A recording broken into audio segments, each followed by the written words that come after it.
কি কেমন আছো তোমরা সকলে? ভালো আছো নিশ্চয়ই। আমিও ভালো আছি জানো। আজ দেখতে দেখতে 5টা রোজা কিন্তু হয়ে গেল। সময় কত তাড়াতাড়ি চলে যায় জীবন থেকে, তাই না? এই সময়গুলোকে যদি ধরে রাখতে পারতাম তাহলে জীবনটা কতই না সুন্দর হতো। কিন্তু ওই যে প্রকৃতির নিয়ম, সময় কিন্তু ঠিক স্রোতের মতোই বয়ে যায়। সময়কে আটকাতে না পারলে তো কি হয়েছে, এই যে নতুন নতুন ভিডিওগুলোই আমার ইউটিউবের এই জার্নিটাতেই যুক্ত হয়ে থাকবে আজীবন। তো চলো, গুড মর্নিং। উত্তর দিনাজপুর জেলার ছোট্ট একটি গ্রাম থেকে আমি পায়েল আমার নতুন ব্লগে তোমাদের সকলকে স্বাগত। আজ যাচ্ছিলাম খিচুড়ি আনতে।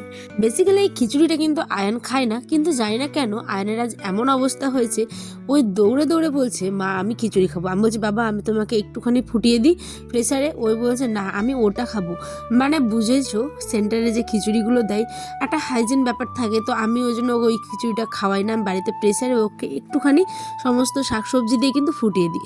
কিন্তু ওই যে বাচ্চার কথা, একজনকে দেখেছে খেতে, মানে আনতে আর কি খিচুড়ি, তো মামা আমি ওইখান থেকেই আনবো।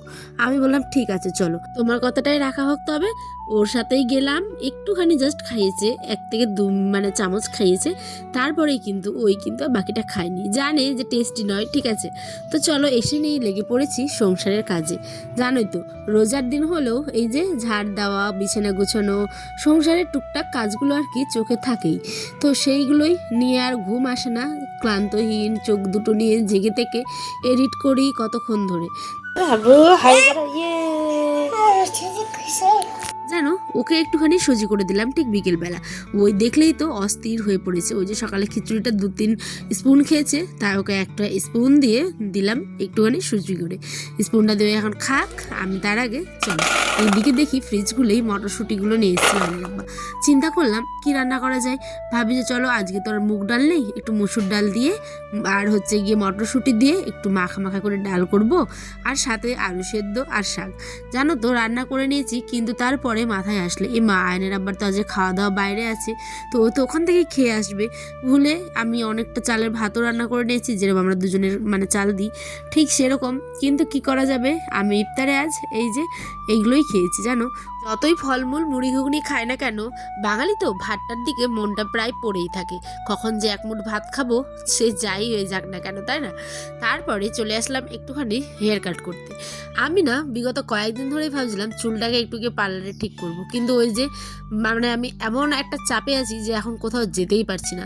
আর ইচ্ছে থাকলেও এত দূরে পার্লার আর যাওয়ার মানে মানে ইচ্ছেটাই মরে যাচ্ছে, ঠিক আছে। তারপর অনেকে হয়তো বলবে রোজার দিনে রোজা থাকা অবস্থায় চুল নখ মানে অনেক কিছু কাটা নাকি বারণ, কিন্তু এটা কিন্তু আমার রোজার দিনের এই ক্লিপসটুকু ছিল না, এটা রোজা হওয়ার আগেরই।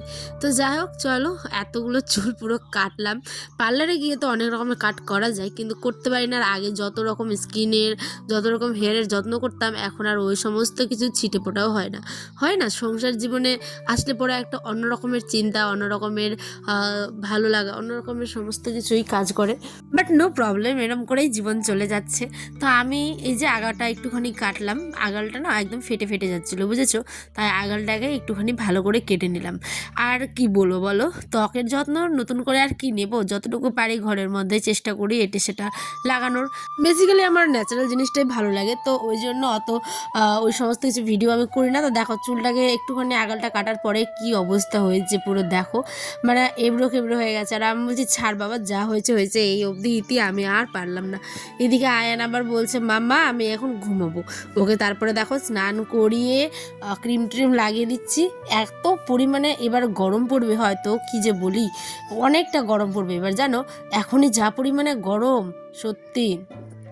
তোমরা হয়তো নাকটা মুছলাম, তোমরা অনেকে কমেন্টে করবে, নাকে কিন্তু তেমন কিছু ছিল না, জাস্ট এমনি আমি ওটা করি, ওকে যখন তেল টেল মাখাই ক্রিমটাই আর কি মুছে দিলাম। ওটা কিন্তু কেউ খারাপভাবে নিও না প্লিজ, ঠিক আছে। ওকে একটুখানি আদর করে চটকে চাটকে, এই হচ্ছে কি আমাদের জীবন, সংসার জীবনের এইটাই হচ্ছে সবথেকে বড় পাওয়া, ঠিক আছে। তুমি কি করবে বলো, তোমার কিছু করার নেই। তুমি যখন একটুখানি দেখলে হেয়ার কাট করছি, কতবার যে আমাকে ডেকেছে মাম্মা আমি এটা করবো সেটা করবো। তারপরে আমাদের রাস্তাতেই যাচ্ছিলো একটা ফেরিওয়ালা, সকালবেলা দেখলাম অনেক দিন পরে এসছে। আমি কিন্তু এগুলো থেকে বেসিক্যালি নিই না জিনিসপত্র, কিন্তু দেখলাম যেহেতু মনে কি যে হলো একটা কোথাও, ভাবলাম চলো তোমাদের সাথেও একটুখানি শেয়ার করি। আর দেখতে দেখতে ওই যে বালা এক জোড়া ভালো লাগলো, তাই ভাবলাম নিয়ে নিই।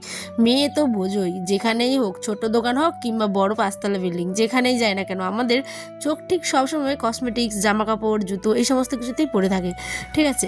তো ওই জন্যই আর আচ্ছা, চুল কাটাটা কেমন লাগলো গো? আমি তো জানতে ভুলে গেলাম, ওইটা অবশ্যই আমাকে কিন্তু কমেন্টে জানাবে, ভুলবে না, ঠিক আছে?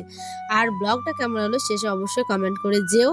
তো চলি, আয়নের আব্বা তো এখনই আসবে না, রান্নাগুলো করে বেকার করলাম ওই একেবারে রাত্রে। তো দেখা হবে আমাদের আগামী দিনের ব্লগে আবার। টাটা, সকলে ভালো থেকো, সুস্থ থেকো, সাবধানে থেকো। আর আজকের ব্লগ ঠিক পাবে ঠিক সন্ধ্যে 6টায় আগামী দিন। আল্লাহ হাফেজ, সকলে ভালো থেকো, টাটা, আল্লাহ হাফেজ।